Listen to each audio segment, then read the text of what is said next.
Dear students, आज हम देखेंगे कि ये डाइस्टीरियोमर्स क्या होते हैं।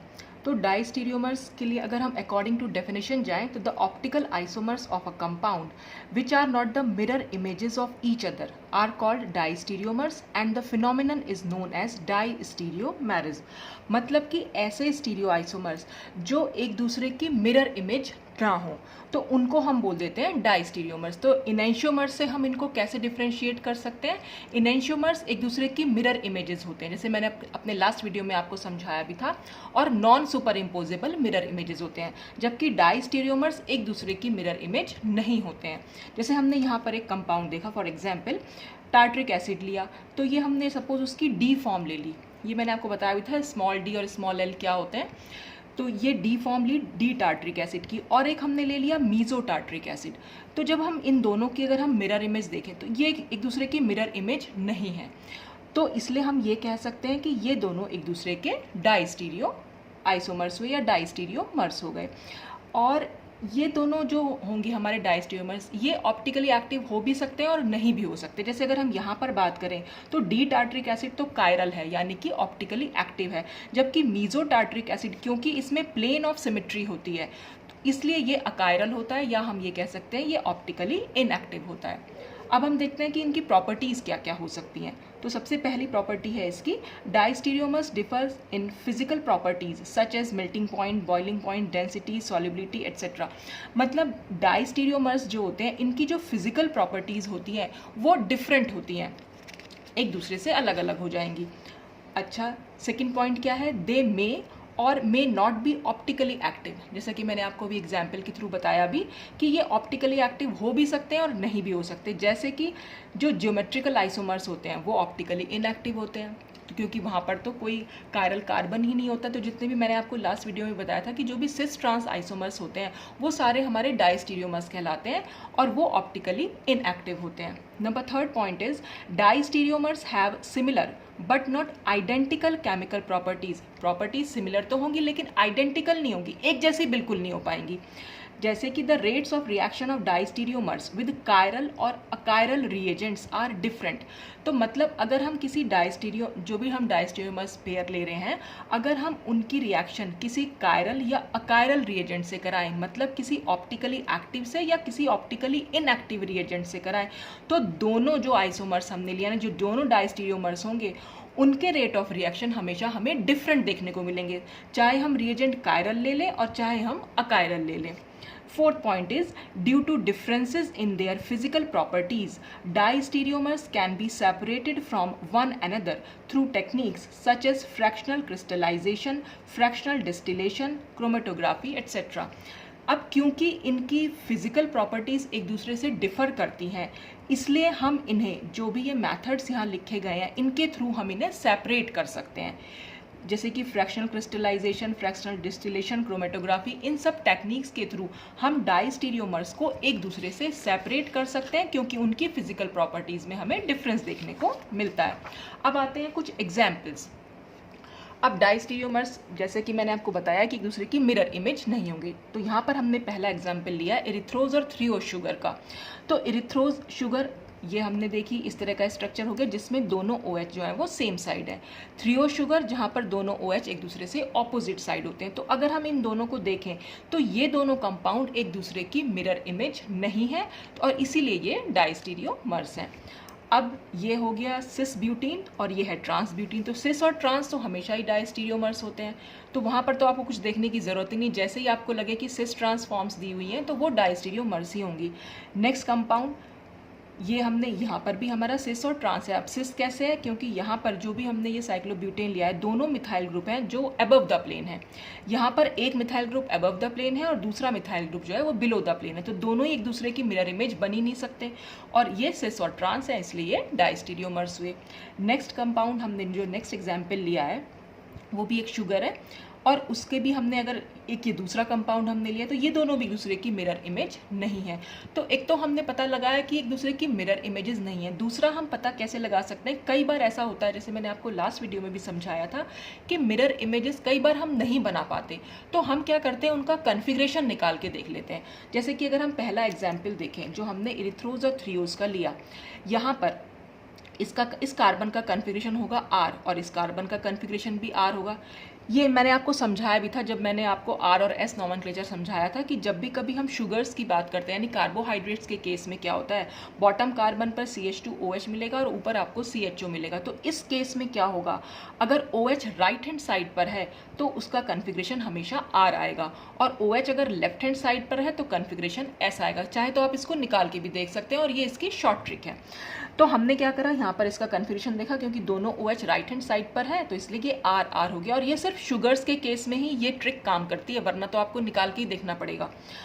और यहाँ पर OH लेफ्ट हैंड साइड है तो ये S और ये राइट हैंड साइड है तो R। अब आप देख रहे हैं यहाँ पर एक कार्बन पर तो कॉन्फ़िगरेशन चेंज हो गया, लेकिन दूसरे कार्बन पर कॉन्फ़िगरेशन सेम रहा। तो डाइस्टीरियोमर्स में यही होता है कि हर कार्बन का कॉन्फ़िगरेशन चेंज नहीं होता, कहीं ना कहीं किसी न किसी कार्बन पर आपको सेम कॉन्फ़िगरेशन देखने को मिलेगा।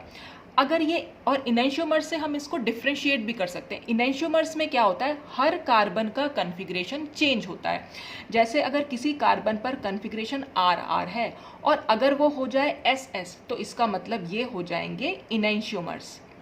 और अगर कॉन्फ़िगरेशन RR है और हो जाए RS या हो जाए SR तो ये हो जाएंगे डाइस्टीरियोमर्स। तो ये दोनों में डिफरेंस होता है। कॉन्फ़िगरेशन के बेसिस पर हम बता सकते हैं कि एनेंशियोमर्स में हर कार्बन का कॉन्फ़िगरेशन चेंज होता है, जबकि डाइस्टीरियोमर्स में हर कार्बन का कॉन्फ़िगरेशन चेंज नहीं होगा, कहीं ना कहीं किसी न किसी कार्बन पर कॉन्फ़िगरेशन सेम रह जाएगा। तो वहीं से हम इसको पहचान सकते हैं कि वो डाइस्टीरियोमर्स होते हैं। और ये तो सिस ट्रांस है तो यहाँ तो पहचानने की ज़रूरत ही नहीं, यहाँ पर भी ये सिस ट्रांस है। अब जैसे नेक्स्ट कंपाउंड, ये लास्ट कंपाउंड जो हमने लिया था, इसमें यहाँ पर तीनों कार्बन का कॉन्फ़िगरेशन जो है वो R है, क्योंकि OH जो है वो राइट हैंड साइड पर है। ये भी कार्बोहाइड्रेट्स हैं, शुगर्स हैं। और यहाँ पर आप देख रहे हैं OH क्योंकि लेफ्ट हैंड साइड पर है तो इसका कॉन्फ़िगरेशन S हो जाएगा, और बाकी दोनों OH क्योंकि राइट हैंड साइड पर है तो इसलिए कॉन्फ़िगरेशन R हो गया। तो आपने देखा कि यहाँ पर इस कार्बन का कॉन्फ़िगरेशन तो चेंज हो गया, R से S हो गया, लेकिन जो बाकी दोनों कार्बन्स हैं उनका कॉन्फ़िगरेशन सेम रह गया। तो इसलिए ये एक डाइस्टीरियोमर्स हो जाते हैं। तो डाइस्टीरियोमर्स और इनैंशियोमर्स में on the basis of configuration आप ये चेंज बहुत ईजिली निकाल सकते हैं। बस आपको क्या कर रहे हैं, हर कार्बन का आप कॉन्फ़िगरेशन निकाल देखिए, अगर हर कार्बन का कॉन्फ़िगरेशन चेंज हो रहा है तो इट मींस वो इनैंशियोमर्स हैं, लेकिन अगर कहीं ना कहीं आपको सेम कॉन्फ़िगरेशन मिल पा रहा है तो इसका मतलब वो डाइस्टीरियोमर्स हुए। अब इसी बेसिस पर हम एक क्वेश्चन कर लेते हैं। जैसे इस क्वेश्चन में क्या है, ये हमारे पास 4 कंपाउंड्स दिए हुए हैं, फिशर प्रोजेक्शन बना रखा है इनका। अब हमें इनका रिलेशन बताना है, जैसे फर्स्ट सेकंड में क्या रिलेशन है, या फर्स्ट थर्ड में, फर्स्ट फोर्थ में, या इन दोनों में क्या रिलेशनशिप है।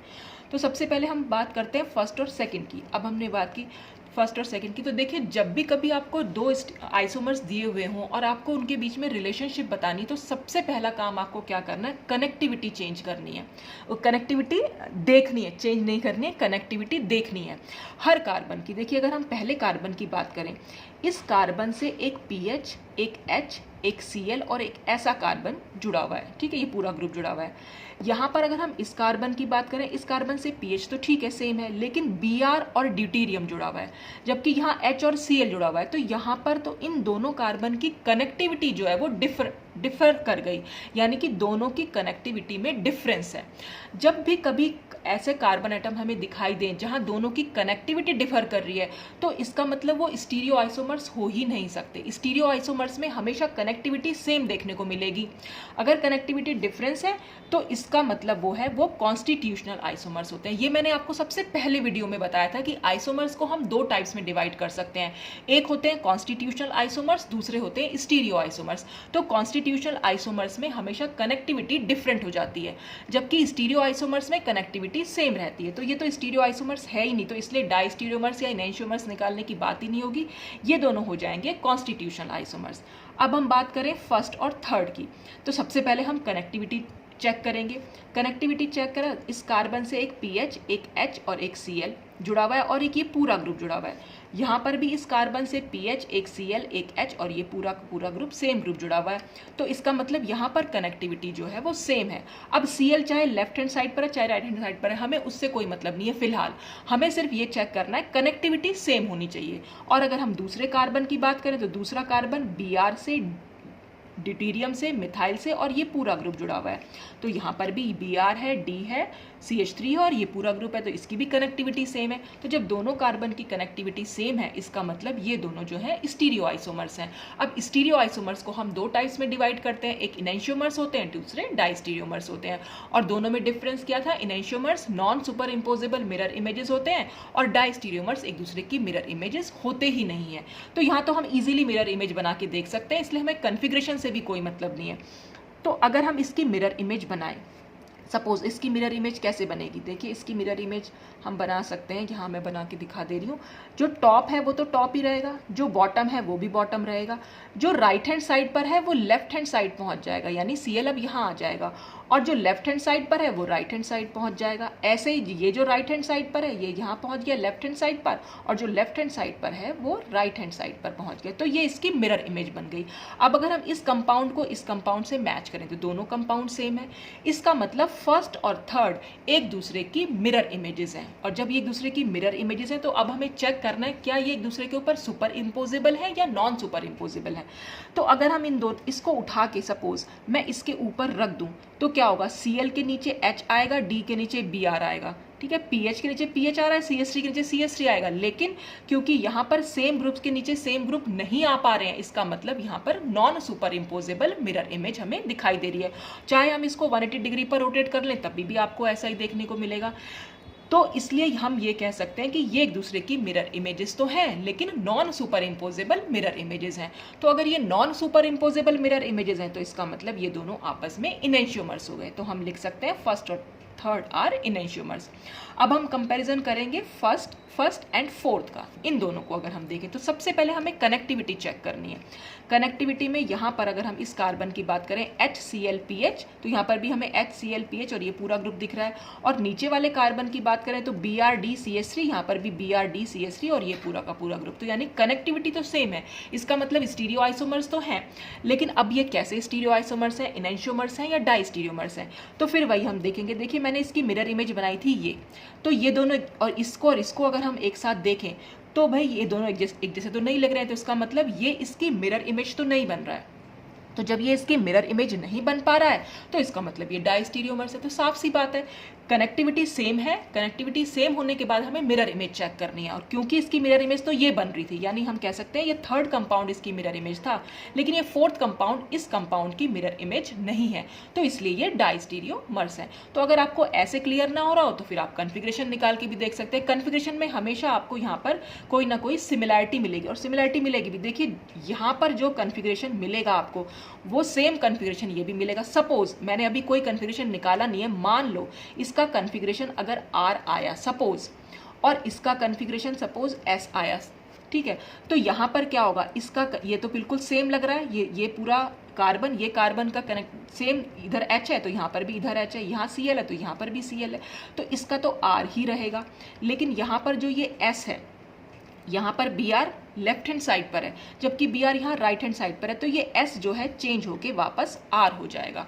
तो अब क्या होगा? यहाँ हम देखें R तो R ही रह गया, लेकिन सिर्फ एक जो है वो चेंज हो गया। तो यहाँ पर हम कैसे बता सकते हैं? इनैंशियोमर्स में क्या होता है कि हर कार्बन का कन्फिग्रेशन चेंज होता है।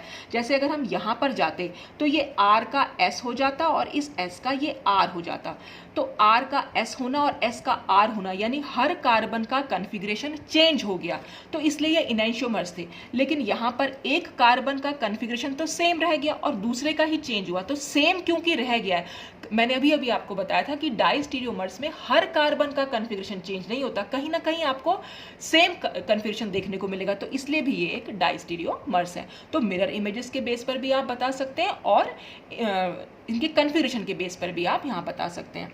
अच्छा, अब अगर हम फर्स्ट और फोर्थ तो हमने देख लिया, ये हो गए डाइस्टीरियोमर्स। अब हम बात करेंगे सेकंड और थर्ड की, यानी इसकी और इसकी। तो यहाँ पर सबसे पहले हमें कनेक्टिविटी देखनी है। तो कार्बन से पीएच तो है, लेकिन यहाँ पर Cl और H जुड़े हुए हैं, जबकि यहाँ Br और D जुड़े हुए हैं। तो जब कनेक्टिविटी ही सेम नहीं है तो ये स्टीरियो आइसोमर्स तो हुए ही नहीं, ये हुए कॉन्स्टिट्यूशनल आइसोमर्स। तो वही हमने यहाँ सेकेंड और थर्ड के आगे लिख दिया, ये कॉन्स्टिट्यूशनल आइसोमर्स है। अब सेकेंड और फोर्थ की अगर हम बात करें तो सेकंड और फोर्थ में भी अगर आप देखें इस कार्बन की कनेक्टिविटी में डिफरेंस है। यहाँ पर Br और D जुड़े हुए हैं, जबकि यहाँ पर H और Cl जुड़े हुए हैं, तो कनेक्टिविटी में डिफरेंस मिल रहा है, इसलिए ये भी हमारे कॉन्स्टिट्यूशनल आइसोमर्स हुए। अब हम बात करते हैं थर्ड और फोर्थ की। तो अगर हम इन दोनों को देखें, इन दोनों को देखने पे भी हमें ये लग रहा है कि ये दोनों एक दूसरे की मिरर इमेज नहीं है, क्योंकि इसकी जो मिरर इमेज होगी वो ऐसी बनेगी और ये दोनों तो एक दूसरे में सिमिलर थे ही नहीं, तो ये इसकी मिरर इमेज नहीं है। और आप कन्फिगरेशन भी देख सकते हैं, देख रहे हैं, अगर मान लिया मैंने इसका S था तो यहाँ पर इसका हमें R देखने को मिल रहा है, और ये R था तो ये R ही रहेगा, क्योंकि आप देख रहे हैं कार्बन का जो ये D है, मतलब इस कार्बन पर जो ड्यूटेरियम था वो लेफ्ट हैंड साइड पर है, तो यहाँ पर भी लेफ्ट हैंड साइड पर ही रहा। ये Br राइट हैंड साइड पर है, तो ये Br राइट हैंड साइड पर ही रहा, सिर्फ एक कार्बन के कन्फिग्रेशन में चेंज आया। तो इसीलिए भी हमें देखने को मिल रहा है कि हर कार्बन का कन्फिग्रेशन चेंज नहीं हुआ, एक का यहाँ पर सेम रह गया, इसलिए ये दोनों एक दूसरे के डाइस्टीरियोमर्स हैं। तो ना तो ये एक दूसरे की मिरर इमेज निकले और कन्फिग्रेशन भी यहाँ पर सेम मिल गया एक कार्बन पर, इसलिए ये एक दूसरे के डाइस्टीरियोमर्स हैं। तो जब भी कभी आपके पास आइसोमर्स में बताने को आए कि ये किस टाइप के आइसोमर्स है, सबसे पहला काम आपको कनेक्टिविटी चेक करनी है।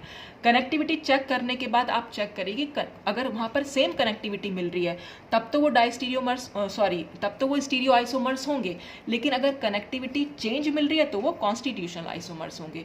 और सेम अगर मिली यानी स्टीरियो आइसोमर्स अगर हमें मिले, फिर हमें डिफरेंशिएट करना है उन्हें इनेंशियोमर्स और डाइस्टीरियोमर्स में, फिर वो हम मिरर इमेजेस के बेस पर या फिर कॉन्फ़िगरेशन के बेस पर देख सकते हैं। नेक्स्ट टॉपिक यहाँ पर हम ले रहे हैं इरिथ्रो एंड थ्रियो डाइस्टीरियोमर्स। अब देखिए ये जो इरिथ्रो और थ्रियो वर्ड हम यूज़ कर रहे हैं, जैसे कि हमने डाइस्टीरियोमर्स में सिस और ट्रांस बोला था, वो एक नॉमेनक्लेचर था, ये मैंने आपको पढ़ाया भी था, और ई और जेड नॉमेनक्लेचर था। ऐसे ही इरिथ्रो और थ्रियो भी एक नॉमेनक्लेचर है, यानी कुछ कंपाउंड्स को हम इरिथ्रो बोल सकते हैं और कब कंपाउंड्स को हम थ्रियो बोलेंगे, वही सब हम इसमें पढ़ने वाले हैं। तो इरिथ्रो और थ्रियो डाइस्टीरियोमर्स क्या होते हैं?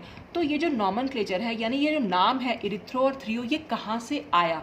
तो ये जो हमने नोटेशंस ली हैं, ये ली है हमने दो शुगर से। कौन कौन सी शुगर थी वो थी इरिथ्रोज और थ्रियोज। तो सबसे पहले तो हम उन्हीं दोनों का स्ट्रक्चर देख लेते हैं कि ये इरिथ्रोज और थ्रियोज होती क्या है। तो ये हमने बनाया डी इरिथ्रोज का जो स्ट्रक्चर था फिशर प्रोजेक्शन, और ये एल इरिथ्रोज का फिशर प्रोजेक्शन। तो आप देख रहे हैं यहाँ पर ये दोनों एक दूसरे की मिरर इमेज बन रहे हैं। ये डी फॉर्म है और ये एल फॉर्म है, ये माइनस फॉर्म है और ये पॉजिटिव फॉर्म है। ये मैंने आपको बताया भी था कि कैपिटल डी और माइनस का मतलब क्या हो गया, हम इसको स्मॉल एल भी लिख सकते हैं, और प्लस का मतलब हम इसको स्मॉल डी भी लिख सकते हैं। तो जब हमारे पास कैपिटल डी और कैपिटल एल लिखा हुआ होगा, तब उसका मतलब ये होता है कि हम बॉटम नंबर जो सेकंड कार्बन है, कार्बोहाइड्रेट के केस में है ये सब मैंने डीएल नॉमेनक्लेचर में आपको समझाया भी है, पर मैं फिर से एक बार बता दे रही हूँ। वहाँ पर भी आप जाकर देख सकते हैं, वीडियोस में भी चेक कर सकते हैं, और यहाँ पर भी मैं आपको बता दे रही हूँ कि कार्बोहाइड्रेट्स के केस में जब हम बॉटम से यानी हम नीचे से काउंट करें, तो नीचे से जो सेकंड नंबर कार्बन एटम है, यानी ये फर्स्ट कार्बन था, ये सेकंड कार्बन पर OH क्योंकि राइट हैंड साइड पर है, इसलिए हमने इसको डी कन्फिग्रेशन दिया, और यहाँ पर सेकंड कार्बन पर OH क्योंकि लेफ्ट हैंड साइड पर है, तो इसलिए हमने इसे एल कन्फिग्रेशन दिया। तो ये डी और एल तो हमने इनको OH के बेसिस पर दे दिया, लेकिन माइनस और प्लस या स्मॉल एल और स्मॉल डी हमने क्यों दिया है? ये इन कंपाउंड्स की ऑप्टिकल रोटेशन के बेस पर दिया है। ये पूरा कंपाउंड जो है क्या करेगा, प्लेन पोलराइज्ड लाइट के प्लेन को क्योंकि लेफ्ट हैंड साइड डायरेक्शन में रोटेट कर रहा है। हमें ऐसे देखने से नहीं मालूम पड़ा, एक्सपेरिमेंट्स हमने करके देखे तब हमें मालूम पड़ा कि इसने जो प्लेन पोलराइज्ड लाइट के प्लेन को लेफ्ट हैंड साइड में यानी एंटी क्लॉकवाइज डायरेक्शन में रोटेट किया, इसलिए हमने इसको माइनस नोटेशन दे दिया, या हम इसको स्मॉल एल भी बोल सकते हैं। और इसने क्या किया था, प्लेन पोलराइज्ड लाइट के प्लेन को राइट हैंड साइड में क्योंकि ये रोटेट करता है, इसलिए इसको हमने प्लस नोटेशन दे दिया, और स्मॉल डी से भी हम इसको डिनोट कर सकते हैं। तो आप देख रहे हैं ये दोनों एक दूसरे की मिरर इमेजेस हैं, और ऐसी मिरर इमेजेस हैं कि नॉन सुपर इम्पोजेबल है। अगर मैं इसको उठा के इसके ऊपर रखूं या इसको 180 डिग्री पर रोटेट कर दूं, तब भी ये इसके ऊपर नॉन सुपर इम्पोजेबल ही रहेगी। तो जब ये non superimposable mirror images हैं, इसका मतलब ये दोनों जो है इनेंशियोमर्स हैं, या हम इसको इनेंशियोमेरिक पेयर भी बोल सकते हैं। तो डी इरिथ्रोज या एल इरिथ्रोज जो भी हम ले रहे हैं, वो एक दूसरे की non superimposable mirror image होती है। ये तो था इनका स्ट्रक्चर। अब थ्रियोज क्या होते हैं, थ्रियोज में क्या होगा, वो स्ट्रक्चर कुछ हमें इस तरह का देखने को मिलेगा। इन दोनों में डिफरेंस क्या है, इरिथ्रोज में क्या होता है, दोनों OH सेम साइड पर होते हैं। फिशर प्रोजेक्शन में जब हम बना रहे हैं तो दोनों OH हमें सेम साइड पे मिल रहे हैं। थ्रियोज में क्या हो रहा है, एक OH एक साइड है और एक OH दूसरी साइड है, यानी कि दोनों OH एक दूसरे से ऑपोजिट साइड है। फिर हम इसकी मिरर इमेज बनाएं तो मिरर इमेज हमें यहाँ देखने को मिल रही है। ये होता है D थ्रियोज और ये होता है L थ्रियोज। फिर से हम देख सकते हैं यहाँ पर OH राइट हैंड साइड पर है इसलिए D और ये लेफ्ट हैंड साइड पर है इसलिए L। और दोनों ही mirror image non superimposable है इसलिए ये भी इनैंशियोमेरिक पेयर है। तो ये दोनों आपस में इनैंशियोमेरिक है और ये दोनों आपस में इनैंशियोमेरिक है। लेकिन अगर हम कंपैरिजन करें इसका इसके साथ, यानी इरिथ्रोज का थ्रियोज के साथ कंपैरिजन करेंगे, तब ये दोनों एक दूसरे के डाइस्टीरियोमेरिक पेयर मिलेंगे। चाहे हम इसका इसके साथ कंपैरिजन करें या हम इन दोनों की बात करें, तो ये दोनों आपस में डाइस्टीरियोमर्स हैं। या हम इन दोनों की बात करें, या ये ले लें और ये ले लें, तो ये दोनों भी आपस में डाइस्टीरियोमर्स हैं। या हम इसकी और इसकी बात करें तो ये दोनों भी आपस में डाइस्टीरियोमर्स हैं, और इसकी और इसकी बात करें तो ये भी डाइस्टीरियोमर्स हैं। क्यों? क्योंकि ये एक दूसरे की मिरर इमेजेस भी नहीं बन रहे हैं, और अगर आप इनका कन्फिगरेशन निकाल के देखेंगे तो कहीं ना कहीं किसी एक कार्बन पर आपको सेम कन्फिगरेशन देखने को मिल जाएगा। तो ये हो जाते हैं डाइस्टीरियोमेरिक पेयर, और यहां पर ये दोनों आपस में रहेंगे इनैंशियोमेरिक पेयर। तो अब हम इरिथ्रो और थ्रियो वर्ड हम क्यों यूज कर रहे हैं वो हमने यहां पर क्लियर किया है कि जो when two similar groups are present on the same side of the Fisher projection, the isomer is called erythroisomers, or if the similar groups are present on the opposite side, the isomer is called threoisomers। तो यानी अब हम कभी भी इस तरह का कोई कंपाउंड ले रहे हैं जिसमें OH ग्रुप है या जिसमें OH के अलावा और भी कोई ग्रुप है, हमें सिर्फ ग्रुप्स को देखना है। यहाँ पर आप देख रहे हैं ये इसमें भी OH है, दोनों OH, और यहाँ पर भी दो OH है। यहाँ पर भी दोनों OH सेम साइड पर है, और यहाँ की बात करें यहाँ पर भी दोनों OH सेम साइड है, तो हम कहेंगे कि ये इरिथ्रो आइसोमर्स हैं और इनैंशियोमर्स हैं। कैसे पता चला? क्योंकि ये एक दूसरे की मिरर इमेज बन रहे हैं और non superimposable mirror image बन रहे हैं, तो ये कहलाएंगे इरिथ्रो इनैंशियोमर्स। और थ्रियो में क्या हो जाएगा, दोनों OH जो हैं वो ऑपोजिट साइड्स दिखाई दे रहे हैं। इसमें भी दोनों OH ऑपोजिट साइड्स हैं, इसमें भी दोनों OH ऑपोजिट साइड्स हैं, तो दोनों ही थ्रियो हैं। और दोनों क्योंकि एक दूसरे के non superimposable mirror images हैं, इसलिए ये हो जाएंगे थ्रियो इनैंशियोमर्स। अगर हम इन दोनों को आपस में कंपैरिजन कर रहे हैं तो इनैंशियोमर्स, ये दोनों भी आपस में इनैंशियोमर्स। लेकिन अगर हम इसका और इसका कंपैरिजन करेंगे, या इसका इसका करेंगे, या इसको इसके साथ कंपेयर करें, या इन दोनों को अगर हम एक साथ लें, तो ये सब के सब डाइस्टीरियोमर्स निकलेंगे, क्योंकि वो क्योंकि वो दूसरे के मिरर इमेजेस हैं ही नहीं। तो इरिथ्रो और थ्रियो वर्ड हम कब यूज करेंगे, या ये नॉमेनक्लेचर हम कब यूज करेंगे? जब हमें जो भी दो हमें आइसोमर्स दिए होंगे उनके हम ग्रुप्स देख लेंगे। अगर वो ग्रुप्स सेम साइड पर हैं तो इरिथ्रो हो जाएंगे, अगर वो ग्रुप्स ऑपोजिट साइड्स पर हैं वो थ्रियो हो जाएंगे। देखिए जैसे कि एग्जाम्पल की अगर हम बात करें, जैसे an enantiomer of one pair is diastereomeric with that of the other pair. यही बात मैंने आपको अभी बताई भी थी कि अगर हम इनैंशियोमेरिक पेयर का कोई भी एक इनैंशियोमर ले लें तो वो हमेशा डाइस्टीरियोमेरिक होता है दूसरे इनैंशियोमेरिक पेयर के साथ। इस सेंटेंस का मतलब क्या हुआ, जैसे ये इनैंशियोमेरिक पेयर है, हमने इसका एक इनैंशियोमर उठा लिया, ये भी एक इनैंशियोमेरिक पेयर है, इसका भी एक इनैंशियोमर उठा लिया, तो ये दोनों आपस में डाइस्टीरियोमेरिक हुए। ये बात इसमें इस सेंटेंस के थ्रू बताई गई है। फिर हमने ये एग्जाम्पल भी देख लिया। ये देखिए इरिथ्रो फॉर्म है और ये थ्रियो फॉर्म है। इरिथ्रो कैसे हो गई, क्योंकि दोनों ग्रुप सेम साइड पर हैं। थ्रियो कैसे हुआ, दोनों ग्रुप ऑपोजिट साइड पर हैं। तो इरिथ्रो और थ्रियो जब भी कभी होंगे वो हमेशा आपस में डाइस्टीरियोमर्स होंगे। अगर आपको ऐसे याद ना रहे कि कौन सा सेम साइड वालों को हम इरिथ्रो कहते हैं और थ्रियो किसको बोलते हैं, तो आप ऐसे भी याद कर सकते हैं। जैसे आपने पता होगा ट्रांस के बारे में, सिस और ट्रांस। सिस में सिमिलर ग्रुप सेम साइड पर होते हैं और ट्रांस में हमेशा ऑपोजिट साइड्स होते हैं। ट्रांस भी टी से शुरू होता है और थ्रियो भी टी से शुरू होता है, बस ऐसे ध्यान रख लीजिएगा, टी फॉर ट्रांस और ट्री फॉर थ्रियो। तो ट्रांस में भी ऑपोजिट साइड्स होते हैं सिमिलर ग्रुप्स, और थ्रियो में भी सिमिलर ग्रुप्स ऑपोजिट साइड्स होते हैं। कुछ और एग्जाम्पल्स हम देख लेते हैं जहां पर ग्रुप्स सिमिलर नहीं होंगे लेकिन वो सेम साइड या ऑपोजिट साइड्स होंगे। जैसे यहाँ पर हमने इसको इरिथ्रो क्यों बोला और इसको थ्रियो क्यों बोला। अगर हम इन दोनों में कंपेरिजन करें, दोनों में ही दो ग्रुप्स हमें जो फिशर प्रोजेक्शन में जो हमें यहाँ दिखाई दे रहे हैं, जो हमारी हॉरिजॉन्टल लाइन पर प्रेजेंट है, देखिए ये Cl है और Br है, यहाँ पर भी Cl और Br है। तो यहाँ पर Cl और Br सेम साइड पर हैं, इसलिए हमने इसके लिए वर्ड यूज़ किया इरिथ्रो। यहाँ पर Cl और Br ऑपोजिट साइड है, इसलिए हमने इसके लिए वर्ड यूज़ किया थ्रियो। जैसे हम नेक्स्ट एग्जाम्पल देखें, इन दोनों में अगर हम कंपेरिजन करें, यहाँ पर Cl और OH है, ये भी Cl और OH है, लेकिन यहाँ दोनों ऑपोजिट साइड्स हैं, यहाँ दोनों सेम साइड्स हैं। तो सेम साइड है तो इरिथ्रो और ऑपोजिट साइड्स हैं तो थ्रियो। और इन दोनों को आपस में अगर हम देखें तो ये दोनों आपस में डाइस्टीरियोमर्स हो जाएंगे। और ये दोनों अगर हम आपस में देखें तो ये भी आपस में डाइस्टीरियोमर्स हो जाएंगे। और अगर हम इसकी मिरर इमेज बना के देखें तो जो भी इसका मिरर इमेज बनेगी वो इसका इरिथ्रो इनेंशियोमर्स हो जाएगा, वो दोनों आपस में इनेंशियोमर्स होंगे। इसकी भी अगर हम मिरर इमेज बनाएंगे तो वो इनेंशियोमर्स हो जाएगी। और ये भी अगर हम इसकी भी मिरर इमेज बनाएंगे तो वो भी इनेंशियोमर होगी और इसकी भी इनेंशियोमर्स होगी। तो जो थ्रियो आइसोमर्स आपस में होते हैं वो तो इनेंशियोमर्स होते हैं, या इरिथ्रो आइसोमर्स जो आपस में होंगे वो इनेंशियोमर्स होंगे। लेकिन अगर हम इरिथ्रो और थ्रियो को कंपैरिजन करेंगे तो वो हमेशा डाइस्टीरियोमर्स हो जाते हैं। तो ये होते हमारे इरिथ्रो और थ्रियो डाइस्टीरियोमर्स। तो आज के वीडियो के लिए तो बस इतना ही। नेक्स्ट वीडियो में हम और मीज़ो कंपाउंड्स को थोड़ा डिस्कस करेंगे और उसके बाद हम और भी कुछ टॉपिक्स लेंगे इसमें। तो आज के लिए बस इतना ही। Thanks for watching.